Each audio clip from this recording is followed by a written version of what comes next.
Dicen que Dios bendice los matrimonios.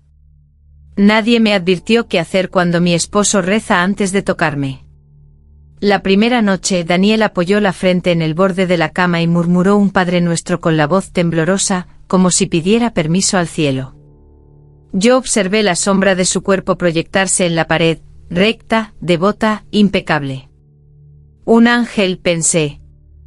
Y sin embargo, cuando se incorporó, sus ojos traían una oscuridad tibia que me desarmó. No hubo palabras.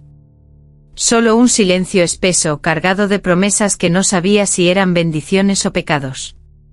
En público, Daniel era el hombre que todos admiraban. El que llegaba temprano a misa, el que citaba las escrituras con la serenidad de quien nunca duda. A mi lado, en cambio, su cercanía era un incendio contenido.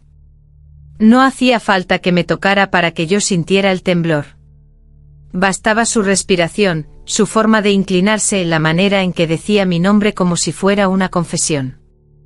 Esa noche comprendí que el deseo también puede vestirse de fe. Y que la culpa aprende a susurrar cuando el placer sonríe.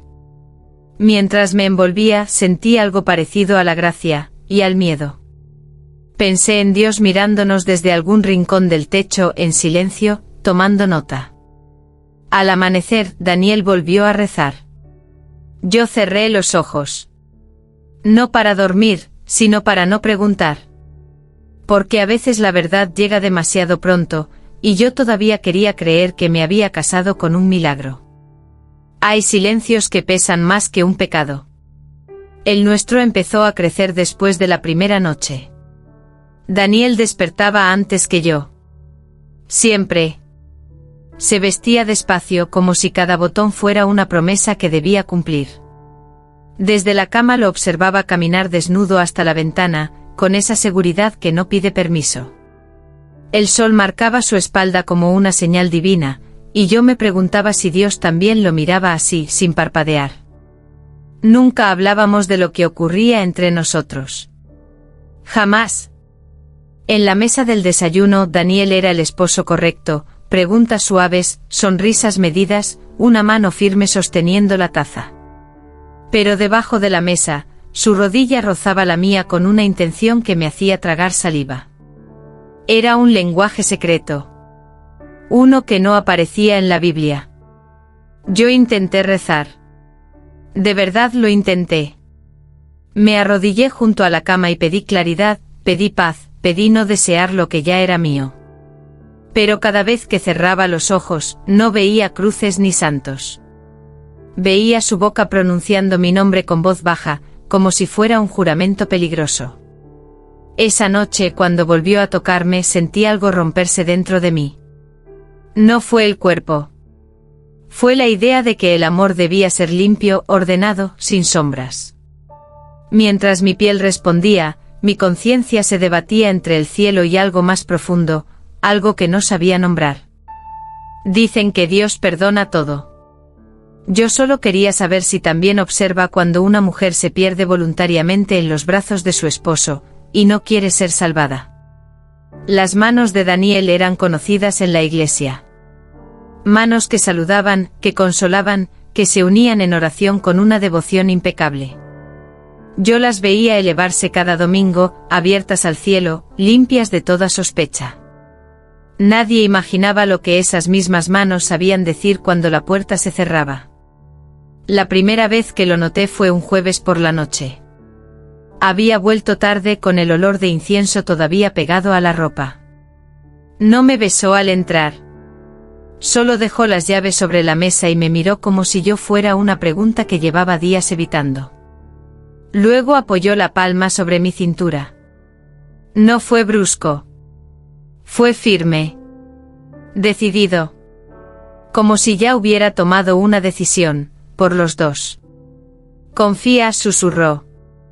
Esa palabra me atravesó más que cualquier caricia. Porque la confianza, entendí entonces, también puede ser una forma de entrega peligrosa. Mientras su contacto se volvía más intenso, mi mente recordaba cómo esas mismas manos habían bendecido a un niño esa mañana, cómo habían sostenido la hostia con respeto casi sagrado. Sentí vergüenza por pensar en ello. Sentí deseo por no querer detenerlo. Daniel nunca levantó la voz. No lo necesitaba. Había algo en su manera de acercarse, en la forma exacta en que guiaba mis movimientos, que me hacía sentir pequeña y elegida. Como si yo fuera su secreto mejor guardado, su altar privado. Esa noche comprendí que no todos los demonios gritan. Algunos rezan. Y que hay hombres que no luchan entre el bien y el mal, sino que han aprendido a convivir con ambos, usando el mismo par de manos. Hay hombres que no empujan, conducen. Daniel era así. Nunca me obligó a nada, y tal vez por eso aprendí a seguirlo sin preguntar. Con el tiempo comencé a notar cómo mi mundo se organizaba alrededor de sus gestos. El tono de su voz marcaba mis días. Su silencio, mis noches.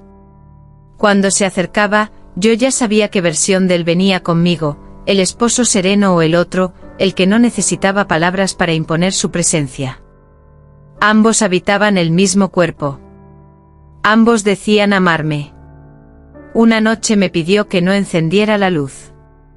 Así es más puro, dijo. No entendí qué quería decir, pero obedecí. En la oscuridad, su respiración se volvió una guía.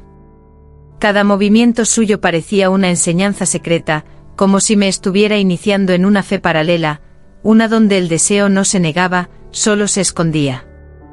Yo sentí como algo dentro de mí se rendía, no por miedo, sino por cansancio de resistir. Después Daniel se apartó y volvió a rezar. Siempre rezaba. Como si necesitara lavar algo invisible. Yo me quedé mirando el techo con el corazón acelerado y una pregunta clavada en el pecho: ¿se puede amar a alguien y perderse al mismo tiempo? Empecé a comprender que el cielo no siempre está arriba. A veces se siente en la piel. Y el infierno llega cuando empiezas a creer que mereces ese fuego. Daniel me besó la frente antes de dormir. Yo cerré los ojos.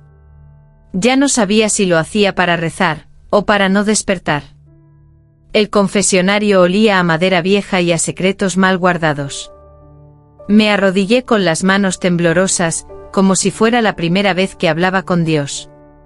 El sacerdote escuchaba en silencio. Yo hablaba despacio, eligiendo palabras que no delataran demasiado. Dije deseo. Dije culpa. Dije matrimonio. Pero no pronuncié el nombre de Daniel. No hablé de sus ojos en la oscuridad ni de sus rezos después de tocarme, como si cada caricia necesitara absolución inmediata. Mentí por omisión, que es la mentira más cómoda y más peligrosa.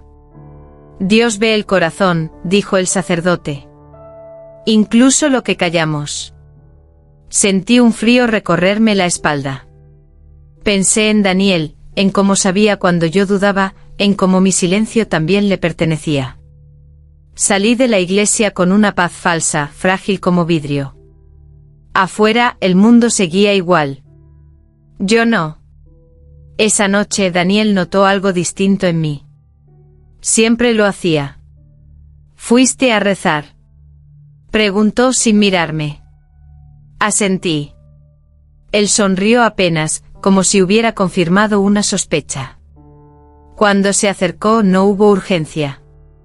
Fue lento. Demasiado consciente. Yo entendí entonces que no solo compartíamos una cama, sino un pacto silencioso. Yo cargaba con la culpa, él con el control. Mientras me abrazaba, pensé en la confesión incompleta, en el Dios que escucha todo y en el hombre que dormía a mi lado. Y por primera vez me pregunté si el pecado no era desearlo, sino protegerlo incluso de la verdad. Pedí una señal al cielo. El silencio fue absoluto. Ni un soplo, ni un temblor, ni un milagro. Solo la rutina de la vida, las campanas de la iglesia, el murmullo del viento entre los árboles. Pensé que había fallado en mi oración. Pero entonces Daniel habló. Tú sabes lo que necesitas, dijo como si leyera cada pensamiento prohibido que yo intentaba ocultar. No fue una pregunta.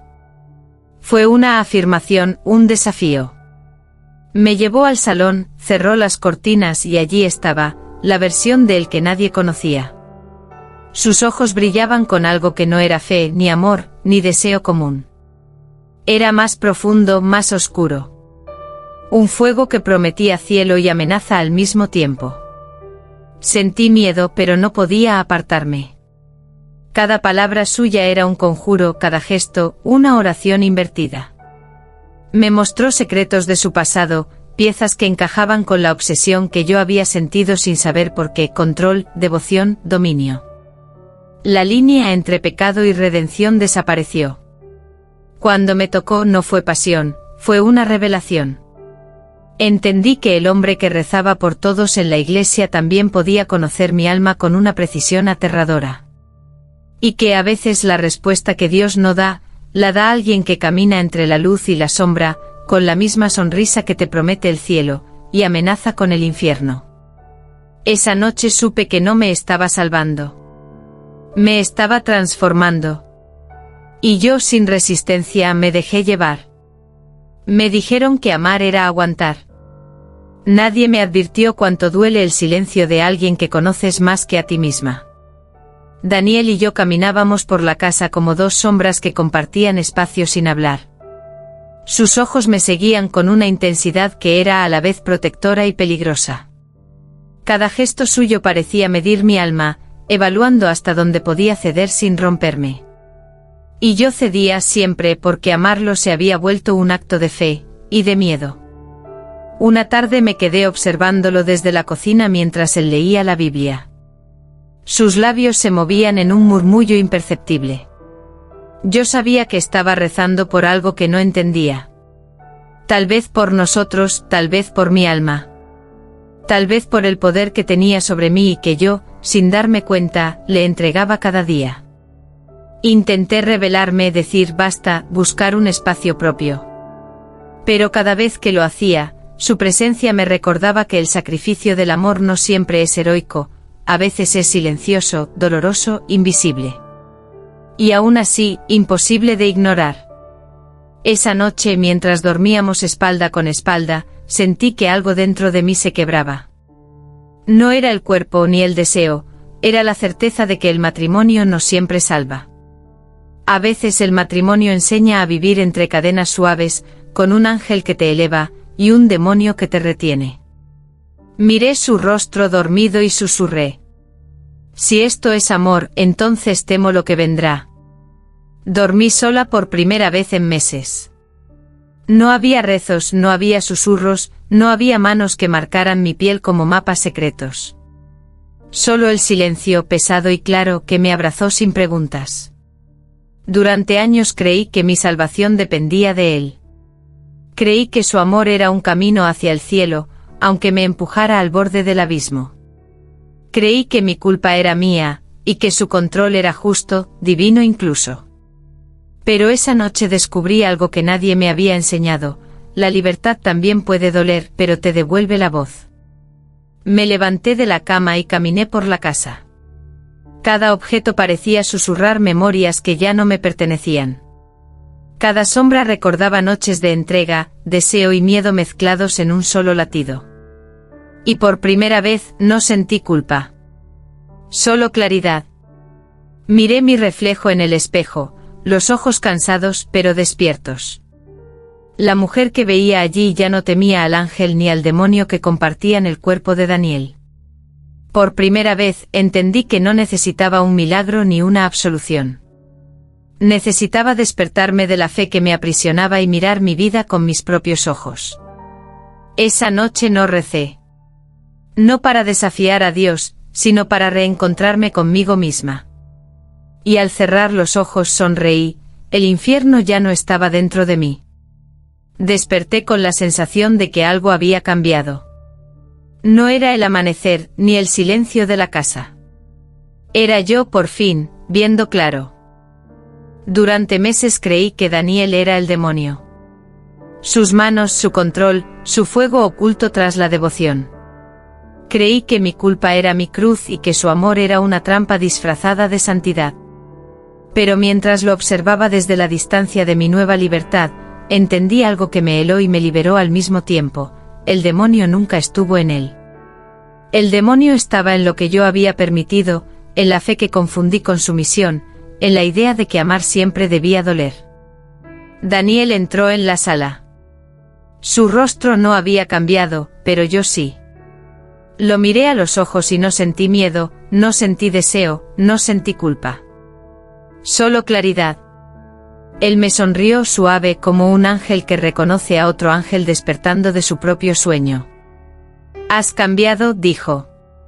Asentí. Por primera vez, no necesitaba explicaciones. No había rezos, no había secretos. Solo nosotros, aunque ya no éramos los mismos. Comprendí entonces que el amor no siempre salva, que el pecado no siempre hiere, y que a veces los demonios más poderosos no habitan fuera, sino dentro de la iglesia, de los juicios, de los miedos. Cerré los ojos. Sonreí. El cielo y el infierno dejaron de ser lugares. Ahora estaban en mí. Y por fin, decidí caminar entre ambos con los ojos abiertos. Después de todo lo vivido comprendí que la fe y el deseo no son enemigos, sino maestros silenciosos. Daniel y yo seguimos compartiendo la vida, pero ya no como antes, sin culpa, sin miedo, con respeto por la luz y la oscuridad de cada uno. Aprendí que amar no significa perderse, significa reconocerse incluso entre ángeles y demonios. Ahora, cuando cierro los ojos, no busco absolución ni milagros. Busco entenderme. Y cada día, cada gesto, cada mirada, me recuerda que el verdadero poder está en caminar despierta, con los ojos abiertos, entre el cielo y el infierno que llevamos dentro.